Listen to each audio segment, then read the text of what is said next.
NCP নেত্রী তাসনিম জারাকে নিয়ে দৈনিক জনকণ্ঠে একটি প্রতিবেদন প্রকাশিত হয়েছে। চেঞ্জ টিভির দর্শকদের জন্য সেটি তুলে ধরা হলো। বাংলাদেশের রাজনীতিতে উজ্জ্বল এক নতুন তারকার আবির্ভাব ডক্টর তাসনিম জারা। চিকিৎসক থেকে জননেত্রী হয়ে উঠেছেন তিনি, আর আজ বাংলাদেশের প্রতিটি কোণায় কোণায় তার জন্য অপেক্ষা করছে মানুষ।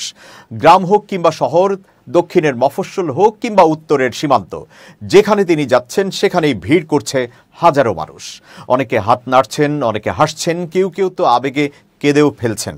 এই আবেগ শুধু একজন নেত্রীর প্রতি নয়, এটি একটি স্বপ্নের বাংলাদেশের প্রতি ভালোবাসা, যার প্রতীক হয়ে উঠছেন ডক্টর জারা। ডক্টর তাসনিম জারার রাজনৈতিক আবির্ভাব কেবলই নেতৃত্বের রূপান্তর নয়, এটি আদর্শ ও মূল্যবোধের এক নতুন ধারা। তিনি ভরসা জাগান, কথা বলেন সরলতায়, আর তার চোখে ভবিষ্যতের জন্য রয়েছে স্বচ্ছ পরিকল্পনা। তিনি ঝিনাইদহ সফরে গেলে হাজারো মানুষ তাকে স্বাগত জানায়। স্থানীয়রা জানান, এমন রাজনৈতিক নেত্রী তারা আগে দেখেননি, যিনি কথা বলেন বিনয়ের সাথে, শোনেন মনোযোগ দিয়ে, আর আশ্বাস দেন গোড়ামুক্ত উন্নয়নের। রাজনীতির চলমান উত্তেজনা ও হতাশার মাঝখানে ডক্টর তাসনিম জারাকে কেন্দ্র করে তৈরি হয়েছে এক নতুন আশার আলো। এই আলোর নাম নতুন বাংলাদেশ।